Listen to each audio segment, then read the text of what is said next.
दोस्तों, क्या आपको पता है ये जो आप जेसीबी मशीन देख रहे हैं, इसका अंदर इतना पावर कैसे है, कहाँ से आता है, जो 100 आदमी का काम अकेले कर सकता है। और ये जो hydraulic press machine, hydraulic jack, hydraulic brake, hydraulic lift, ये सब का अंदर क्या साइंस है जो इतना पावरफुल होता है। इस वीडियो में इसी साइंस को हम लोग समझते हैं। ये सब में हाइड्रोलिक सिस्टम लगा होता है। हाइड्रोलिक सिस्टम एक ऐसा टेक्नोलॉजी है जिसमें लिक्विड ज़्यादातर ऑयल का इस्तेमाल करके पावर ट्रांसमिशन किया जाता है। इसका यूज़ मशीन और इक्विपमेंट को मूव या फोर्स जनरेट करने के लिए किया जाता है। ये हाइड्रोलिक सिस्टम में कुछ मेन कंपोनेंट होता है, जो होता है electric motor, pump, oil tank, valve और कुछ पाइपलाइन और कुछ हाइड्रोलिक होस और हाइड्रोलिक सिलेंडर।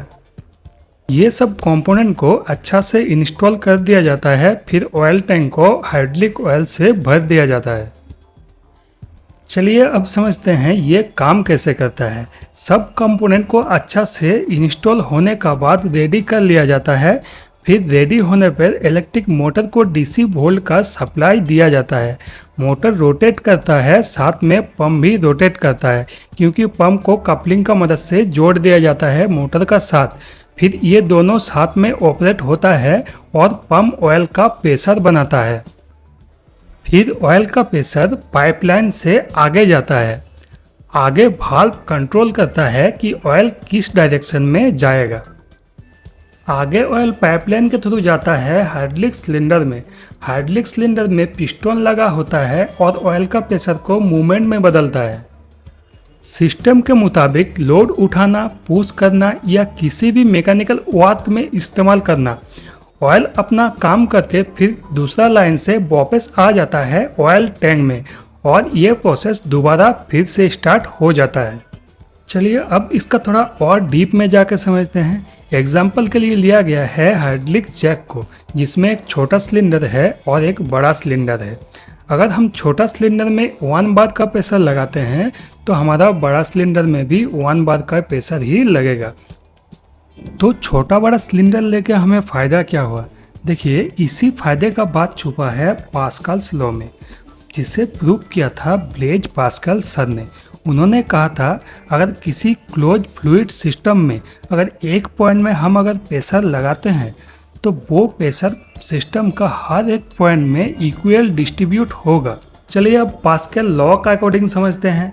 हमारा पास एक छोटा सिलेंडर है और एक बड़ा सिलेंडर है। छोटा सिलेंडर का एरिया है हमारा 5 सेंटीमीटर स्क्वायर। इसमें हम फोर्स लगाते हैं 10 न्यूटन का। 10 न्यूटन को अगर हम 5 से मल्टीप्लाई करते हैं तो हमारा पास आंसर आता है 2 न्यूटन का। ये 5 से मल्टीप्लाई करना क्यों पड़ा 10 न्यूटन को, इसको भी थोड़ा समझ लेते हैं। देखिए, अगर 5 स्क्वायर सेंटीमीटर इसका एरिया है तो इसको हम 5 भागों में भाग कर सकते हैं। तो 5 भागों में भाग करके हर एक भाग में हर एक पॉइंट में हमें 2 न्यूटन का फोर्स मिलेगा।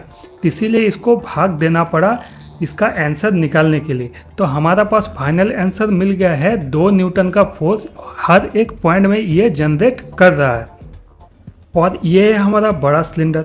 बड़ा सिलेंडर का एरिया है 10 सेंटीमीटर स्क्वायर। उधर से हमें आंसर मिला था 2, तो हम दोनों को जब गुना कर देते हैं तो हमारा पास आंसर आ जाता है 20 न्यूटन का फोर्स जनरेट कर रहा है ये हमारा बड़ा सिलेंडर। उधर हमारा जनरेट कर रहा था 10 न्यूटन का फोर्स और इसका एरिया बढ़ा देने से ये हमारा जनरेट कर रहा है 20 न्यूटन का फोर्स। कैसे हुआ चलिए समझते हैं। देखिए, मेरा छोटा साइड का सिलेंडर में 5 सेंटीमीटर स्क्वायर का एरिया था और बड़ा साइड का सिलेंडर में 10 सेंटीमीटर का स्क्वायर है।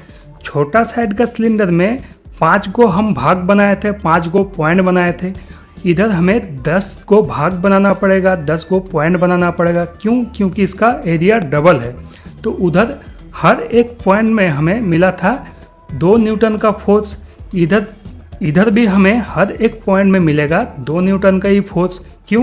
क्योंकि हमारा दोनों साइड में प्रेशर सेम है, इसीलिए हमारा फोर्स भी दोनों साइड का पॉइंट में सेम मिलेगा। तो इधर हमारा एरिया बढ़ जाने से हमारा पॉइंट बढ़ गया है। तो हमारा टोटल जब हम उस पॉइंट को जोड़ेंगे तो हमारा फोर्स भी डबल हो जाएगा, बढ़ जाएगा। तो इसीलिए 10 गो पॉइंट को हम अगर जोड़ते हैं तो हमारा आंसर आ जाता है 20।